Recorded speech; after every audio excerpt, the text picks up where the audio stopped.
চট্টগ্রামে টিকা নেওয়ার পরও হামে আক্রান্ত হচ্ছে অনেক শিশু। তবে চিকিৎসকরা বলছেন টিকা নেওয়া থাকলে জটিলতা ও মৃত্যু ঝুঁকি অনেক কমে যাবে।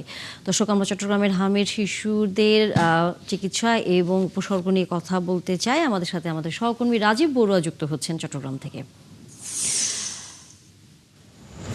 রাজীব, হাসপাতালের খবর জানানোর পাশাপাশি চিকিৎসকরা যেই কথাটি বলছেন যে টিকা নেওয়া থাকলে মৃত্যু ঝুঁকি অনেকটা কমে আসবে, সেই হিসেব করে কত বছর বয়সী বাচ্চার ক্ষেত্রে এই টিকাটি প্রযোজ্য হচ্ছে বা হবে কার্যকর, সেই বিষয়ে তারা কি জানিয়েছেন এবং সামনের দিনগুলোতে হামে আক্রান্ত শিশুদের সংখ্যা কমে আসার কোনো সম্ভাবনা কি তারা দেখেন?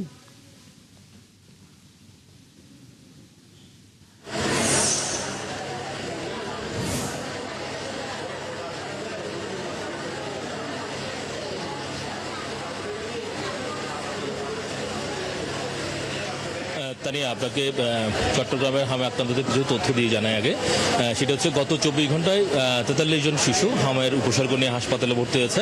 এর মধ্যে 8 জনের হাম শনাক্ত হয়েছে এবং চট্টগ্রাম মেডিকেল কলেজ হাসপাতালে বর্তমানে 112 জন শিশু হামের উপসর্গ নিয়ে ভর্তি আছে এবং এই জন্য আলাদা একটি ওয়ার্ডই চট্টগ্রাম মেডিকেল কলেজ হাসপাতালে চালু করেছে। যদিও এখানে আসন সংখ্যার চাইতে কিন্তু আসলে শিশু রোগীর সংখ্যা বেশি, তো যার কারণে আমরা দেখছি যে অনেক বেডে 2-3 জন রেখেও কিন্তু আসলে চিকিৎসা হচ্ছে এবং এখানে যারা চিকিৎসা নিচ্ছেন এরকম অনেককে আমরা দেখেছি যে যারা টিকা নেওয়ার পরও কিন্তু আসলে আক্রান্ত হয়েছেন। অনেক মা বাবা বলছে যে আসলে শিশুর বয়স যখন 9 মাস ছিল তখনই তারা টিকা দিয়েছে।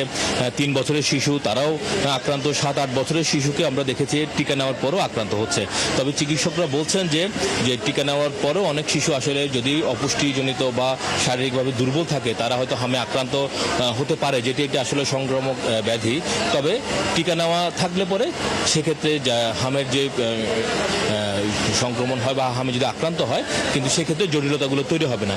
আমরা দেখছি এখানে হামের পাশাপাশি নিউমোনিয়াতে আক্রান্ত হচ্ছে বেশি, শ্বাসকষ্ট এবং ডায়রিয়াতে অনেক শিশু আক্রান্ত হচ্ছে এবং এই চট্টগ্রাম মেডিকেল কলেজ হাসপাতালে ইতিমধ্যে 3 জন শিশু মারা গেছে এ পর্যন্ত এবং পুরো চট্টগ্রামে মারা গেছে প্রায় 9 জন শিশু হাম আক্রান্ত হয়ে এবং গত 1 মাসে হামের উপসর্গ নিয়ে এবং নিউমোনিয়া আক্রান্ত হয়ে প্রায় 35 জন শিশু মারা গেছে চট্টগ্রাম মেডিকেল কলেজ হাসপাতালে। ফলে এখানকার চিকিৎসকরা বলছেন আসলে যখনই হামে আক্রান্ত হয়ে যখন আসলে পরিস্থিতি জটিল হয়ে যায় তখনই আসলে তারা হাসপাতালে আসেন এবং এই জন্য তারা বলছেন যে যেহেতু এখন হামের উপসর্গটা বাড়ছে ফলে জ্বর, কাশি, সর্দি এ ধরনের কোনো উপসর্গ দেখা দিলেই সাথে সাথে নিকটস্থ যে হাসপাতাল আছে বা স্বাস্থ্যকেন্দ্র আছে সেখানে যাওয়াটা দরকার এবং তার পাশাপাশি যে চিকিৎসকের পরামর্শ নিয়ে আসলে এখানে পরামর্শটা নেওয়া উচিত।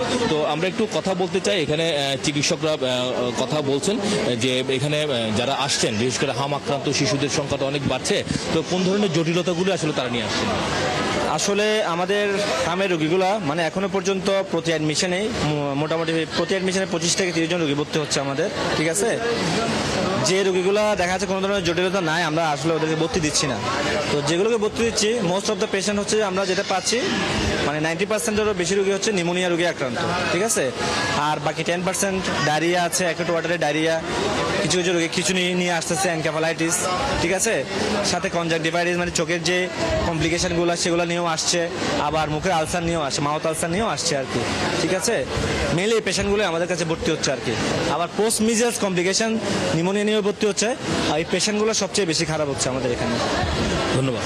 তানি, আপনি শুনছিলেন যে এখানে চিকিৎসকরা বলছেন যে আসলে হামের নানা ধরনের জটিলতাগুলো নিয়ে এখানে আসছেন হাসপাতালে চিকিৎসা নিতে। ফলে তারা বলছেন যে অভিভাবকদের ক্ষেত্রে একটু সচেতন থাকতে, যেন কোনো ধরনের উপসর্গ দেখা দিলে দ্রুত যেন তারা আসলে হাসপাতালে চলে আসেন বা চিকিৎসকের পরামর্শ নেন, এই বিষয়টি আসলে তারা বারবার বলছিলেন। তানিয়া, ধন্যবাদ রাজীব বড়ুয়া। ফিরবো নিশ্চয়ই আমরা পরবর্তীতে আবারও আপনার কাছে। দর্শক, সহকর্মী রাজীব বড়ুয়া ছিলেন চট্টগ্রাম থেকে।